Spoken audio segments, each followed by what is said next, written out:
সম্মানিত দর্শক মণ্ডলী, মির্জা ফখরুল বহুদিন আগে একটা বক্তব্য দিয়েছিল, যে বক্তব্যটি গোটা বাংলাদেশের ঝড় তুলেছিল। সেটি হচ্ছে যে কোরআনের সাথে নাকি রাজনীতির কোনো সম্পর্ক নাই। রাজনীতি কিন্তু রাজনীতি, এটা কিন্তু আপনার ঠিক ওই গীতা বাইবেলের সঙ্গে সম্পর্ক নেই, কোরআন শরীফের সঙ্গে সম্পর্ক। রাজনীতিতে অনেক কিছু থাকে যে কতগুলো আপনার প্রয়োজন অনুযায়ী আপনাকে সেগুলো পরিবর্তন করতে হয়। দর্শক মণ্ডলী, কোরআনের সাথে রাজনীতির সম্পর্ক আছে কিনা আজকে আমরা এই ভিডিওর মধ্যে ক্লিয়ার করব। আসুন আব্দুল্লাহ বিন আব্দুর রাজ্জাক কি বলছে এই বিষয়ে আমরা সর্বপ্রথম সেই ভিডিওটি দেখে নিই। আমাদের দেশের একজন বিশিষ্ট রাজনীতিবিদ, দীর্ঘদিন জেলে ছিলেন, কোরআন পড়েছেন, বারবার পড়েছেন। আমি জানি না অর্থ বুঝে পড়েছেন কিনা। তিনি বলেছেন যে আমি কোরআন খুব পড়েছি, দেখেছি যে ইসলামে কোনো রাজনীতি নাই, কোরআনে কোনো রাজনীতি নাই। আমি জানি না যে তিনি কোন দৃষ্টিকোণ থেকে কোরআন পড়েছেন এবং কোন বুঝ থেকে কোরআন পড়েছেন। আমাদের সাথে আছেন বিশিষ্ট আলেমে দ্বীন, ইসলামিক স্কলার আব্দুল্লাহ বিন আব্দুর রাজ্জাক, যিনি মাসিক ইতিসাম পত্রিকার সম্মানিত সম্পাদক।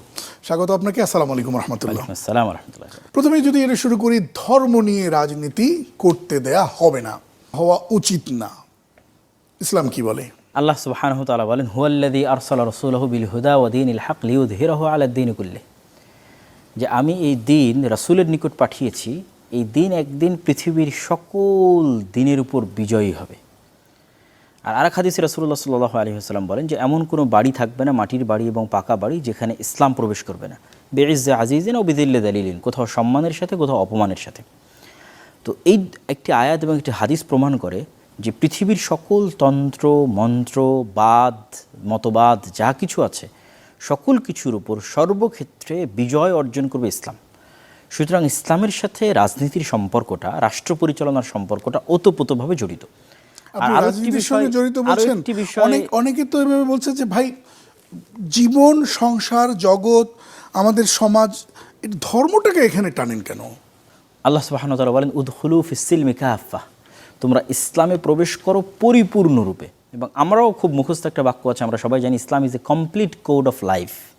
তথা ইসলাম নিজে এমন একটা থিওরি, পরিপূর্ণ থিওরি, যেখানে মানুষের ব্যক্তি জীবন, সমাজ জীবন, রাষ্ট্রীয় জীবন, সকল জীবনের সকল প্রকার সমস্যার সমাধান আছে। তো যেহেতু ইসলাম ইটসেলফ একটা এমন একটা থিওরি এবং সাকসেসফুল থিওরি, শুধু বইয়ের মধ্যে লেখা থিওরি না, বরং ইসলাম সাকসেসফুলি রাষ্ট্র পরিচালনা করেছে। তার ইতিহাস আমাদের সামনে আছে, যেটিকে আমরা খেলাফা বলছি। যেহেতু একটা দিন, একটা religion successfully at a time একই সাথে মানুষের ব্যক্তি জীবনেও, আধ্যাত্মিক জীবনেও উন্নতি ঘটিয়েছে, সামাজিক জীবনে উন্নতি ঘটিয়েছে, আবার রাষ্ট্র পরিচালনা করেছে, এটা একটা প্রতিষ্ঠিত সত্য। সেই সত্যকে তো আমরা অস্বীকার করতে পারি না। আমাদের দেশের একজন বিশিষ্ট রাজনীতিবিদ, দীর্ঘদিন জেলে ছিলেন, কোরআন পড়েছেন, বারবার পড়েছেন। আমি জানি না অর্থ বুঝে পড়েছেন কিনা। তিনি বলেছেন যে আমি কোরআন খুব পড়েছি, দেখেছি যে ইসলামে কোনো রাজনীতি নাই, কোরআনে কোনো রাজনীতি নাই।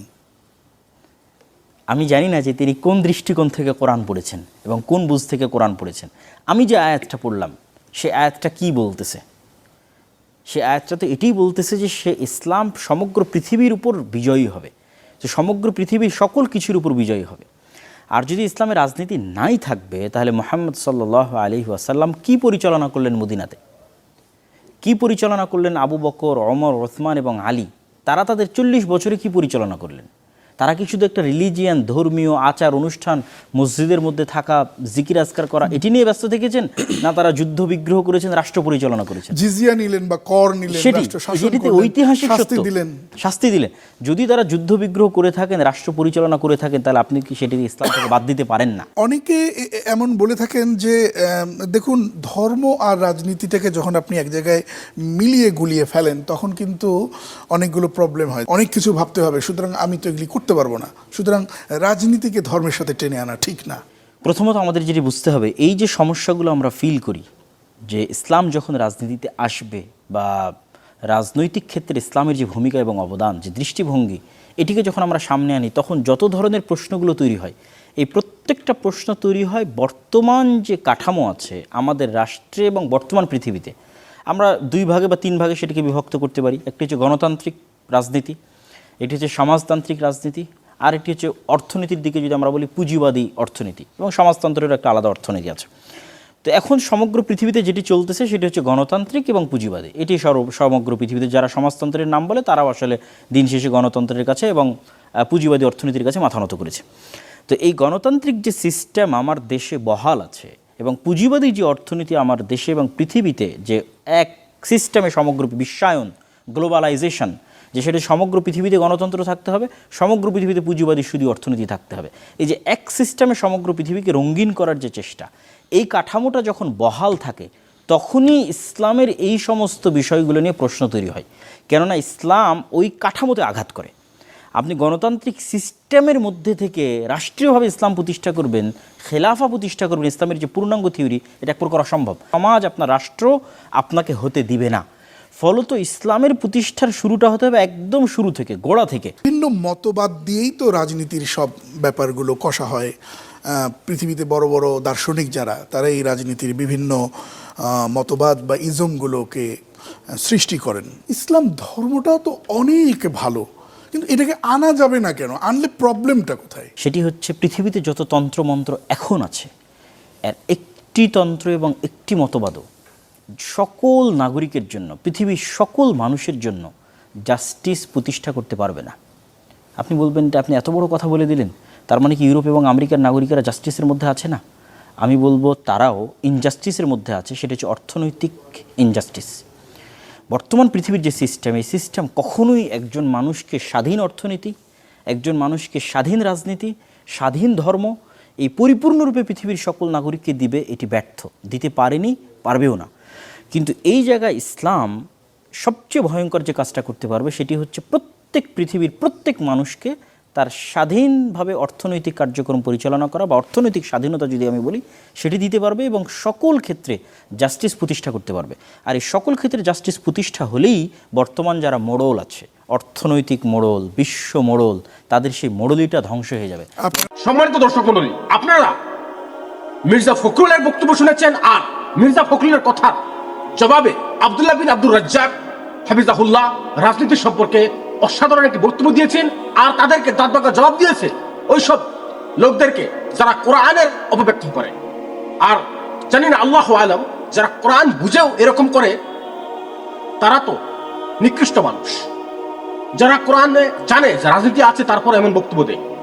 আসলে যেসব মানুষেরা ইসলামটাকে শুধু মসজিদের মধ্যে সীমাবদ্ধ করে রেখেছে, ইসলামকে শুধু তারা মসজিদের ভিতরে রাখতে চায়, মাদ্রাসার ভিতরে রাখতে চায়, রাষ্ট্রে প্রতিষ্ঠিত করতে দিতে চায় না, তাদেরকে যে সুন্দর জবাব দিয়েছেন তিনি, আব্দুল্লাহ বিন আব্দুর রাজ্জাক মিষ্টি ভাষায় ধমক দিয়েছেন, এটা একটি অসাধারণ কাজ। আসলে সমাজের মধ্যে এরকম বহুত মানুষ আছে যারা চায়, এরকম বহুত নেতা আছে, এরকম বহুত প্রভাবশীল লোকেরা আছে সমাজের মধ্যে, যারা কখনো চায় না যে ইসলাম সমাজে ও রাষ্ট্রে প্রতিষ্ঠিত হোক।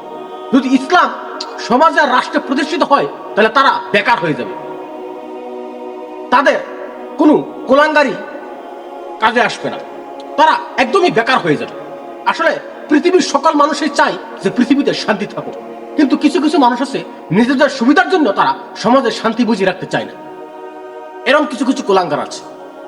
আর তারা কিছু মানুষ আছে জেনে শুনে কোরআনকে অপব্যাখ্যা করে, কোরআনকে বিকৃত করে। আব্দুল্লাহ বিন আব্দুর রাজ্জাক হাফিজাহুল্লাহ, আপনারা নিশ্চয় ধ্যান দিয়েছে যে উনি একটি বক্তব্য দিয়েছিল বহুদিন আগে, ইসলাম শুধু মসজিদ ও মাদ্রাসার ভিতরে থাকতে আসেনি, ইসলাম এসেছে গোটা পৃথিবীকে শাসন করতে। আসলে এরকম যারা মন গড়া বক্তব্য দিয়ে থাকে, এরকম যারা বক্তব্য সবসময় মানুষের কাছে দিয়ে বিভ্রান্ত ছড়ায় যে ইসলাম নাকি রাজনীতি করার জন্য আসেনি আর ইসলামে নাকি রাজনীতি নাই, এরকম যারা বক্তব্য দিয়ে থাকে, তারা সম্পূর্ণ অজ্ঞতা ও মূর্খতার মধ্যে লিপ্ত আছে। আমি সেই সব ব্যক্তিদেরকে জবাব দেওয়ার জন্য এই ভিডিওটা তৈরি করেছি। আসলে ইসলামে যদি রাজনীতি নাই থাকতো, তাহলে রাসূল সাল্লাল্লাহু আলাইহি সাল্লাম রাষ্ট্রনায়ক ছিল। গোটা পৃথিবীর মানুষ জানে রাসূল সাল্লাল্লাহু আলাইহি সাল্লাম রাষ্ট্র পরিচালনা করেছিল, রাষ্ট্রের মধ্যে কোরআনের নীতি প্রতিষ্ঠিত করেছিল। রাসূল সাল্লাল্লাহু আলাইহি সাল্লামের পরে আবু বকর রাদিয়াল্লাহু তাআলা আনহু, উমর রাদিয়াল্লাহু তাআলা আনহু, উসমান রাদিয়াল্লাহু তাআলা আনহু, আলী রাদিয়াল্লাহু তাআলা আনহু, হাসান রাদিয়াল্লাহু তাআলা আনহু, মুয়াবিয়া রাদিয়াল্লাহু তাআলা আনহু, তারা খলিফা ছিল। তারা রাষ্ট্র শাসন করেছে, তারা রাষ্ট্র পরিচালনা করেছে, তারা রাজনীতি করেছে। কিন্তু কোন রাজনীতি? সেটি হচ্ছে ইসলামী রাজনীতি, যেটাকে খলিফায়ে রাশিদিনরা শাসন করেছে কোরআন দিয়ে। কিন্তু গণতন্ত্রের মধ্যে আমাদের ইসলামের বহু জিনিস মিল আছে, যেমন আমাদের ইসলাম বলে চুরি হারাম, তাহলে গণতন্ত্রের মধ্যে চুরি হারাম। তো এই হিসাবে বহুত কিছুর গণতন্ত্রের সাথে মিল আছে, কিন্তু বহুত কিছু আমাদের ইসলামের সাথে মিল নাই, সেগুলো আমরা মানি না। কিন্তু যেগুলো আমাদের ইসলামের সাথে মিল আছে সেগুলো আমরা ফলো করি। এখন যারা অজ্ঞতা ও মূর্খতার কারণে এরকম বক্তব্য দিয়ে থাকে যে ইসলামে রাজনীতি নাই, কোরআনে রাজনীতি নাই, তাদের ভালো করে কোরআন পড়া দরকার। আর তারা শুধু একটা রুমের মধ্যে বসে মানুষের কাছে এরকম মেসেজ দিয়ে বিভ্রান্ত ছড়ায়, এটা সম্পূর্ণ মূর্খতা ছাড়া কিছুই নেই। আশা করি আপনারা বুঝতে পেরেছেন। আরেক ভিডিওতে আবার দেখা হবে ইনশাআল্লাহ। আসসালামু আলাইকুম ওয়া রাহমাতুল্লাহি ওয়া বারাকাতুহু।